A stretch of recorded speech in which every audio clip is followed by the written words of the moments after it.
Hi friends, welcome to Thirani special channel. இன்றைக்கி ஒரு PRAN fry பார்க்கலாம். நான் ப்ரானை க்ளீன் பண்ணி வச்சுருக்கேன். அதில் மிளகாத்தூள் போட்டுக்கிறேன், நல்லா ரெட் சில்லி பவுட்ரு போட்டுக்கிறேன், அதில் மஞ்சப்பொடி போட்டுக்கிறேன், அடுத்து தேவையான உப்பு நல்லா ஆட் பண்ணி அதில் நல்லா கோட் ஆகிற மாதிரி நம்ம கிளறி விட்டுக்கலாம். எனக்கு ப்ரான் கொஞ்சம் நல்லா பெரிய பெரிய சைஸாக தான் கிடச்சிச்சு. இப்போ அது நல்லா கோட் ஆகட்டும். மேலே ஃபுல்லாக நம்ம அந்த மசாலா படுற மாதிரி கோட் பண்ணிடலாம்.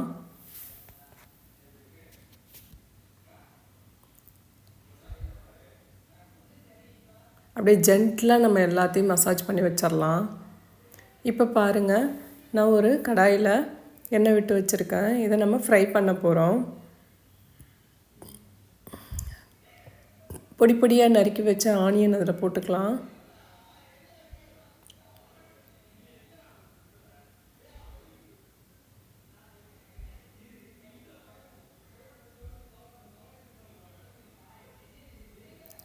இப்போ இந்த ஆனியனை நல்லா வதக்கி விட்டுக்கலாம். அது மேலே கருவேப்பிலை கொஞ்சம் தூவிக்கலாம். நான் கருவேப்பிலை போட்டிருக்கேன்.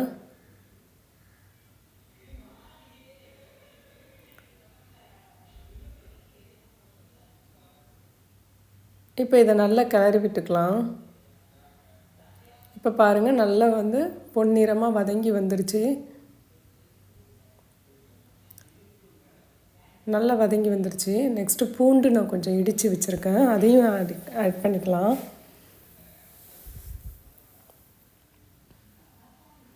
நம்ம ப்ரான் செய்யும்போது பூண்டு சேர்த்தோம் அப்படின்னா நமக்கு ரொம்ப ஹெல்தி, சூப்பராகவும் இருக்கும், வாசமாகவும் இருக்கும்.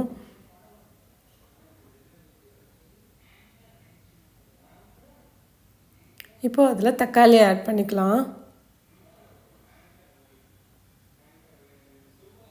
இப்போ தக்காளி நமக்கு தேவையான தக்காளியை நம்ம ஆட் பண்ணிவிட்டு அதை நல்லா வதக்கி விட்டுக்கலாம்.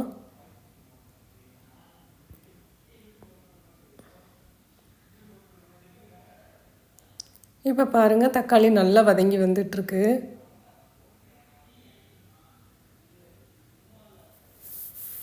இப்போ நம்ம போட்டிருக்க ஆனியன், தக்காளி இது எல்லாமே, பூண்டு எல்லாமே நல்லா வதங்கி வரணும்.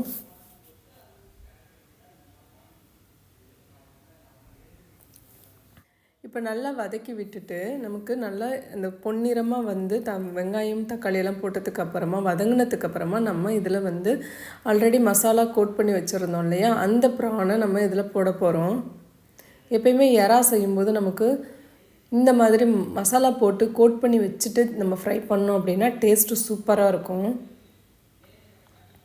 இப்போ நான் எல்லா ப்ரானையும் நான் அதில் ஆட் பண்ணிகிட்ருக்கேன்.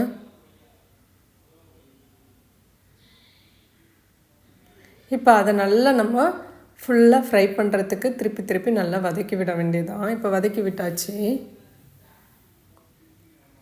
இப்போ பாருங்கள், எல்லாமே சூப்பராக வதங்கி வந்துருச்சு.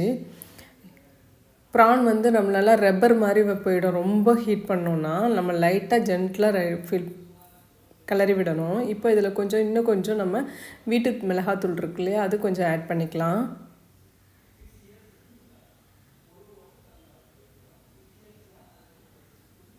அதை ஆட் பண்ணிவிட்டு அப்படியே நம்ம லைட்டாக திருப்பி விட்டு ஃப்ரை பண்ண வேண்டியதான். போட்டு நம்ம கிண்டக்கூடாது. இது அப்படியே லைட்டாக ஃப்ரை பண்ணுறதுக்கு திருப்பி விட வேண்டியதான்.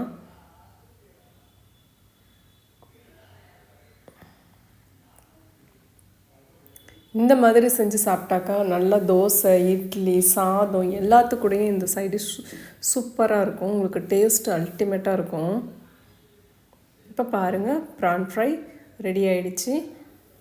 அப்படியே சாஃப்டாக வெந்திருக்கு. நீங்களும் ட்ரை பண்ணி பார்த்துட்டு கமெண்ட் பண்ணுங்கள் ஃப்ரெண்ட்ஸ். தேங்க்யூ ஃப்ரெண்ட்ஸ் வாட்சிங் திஸ் சேனல்.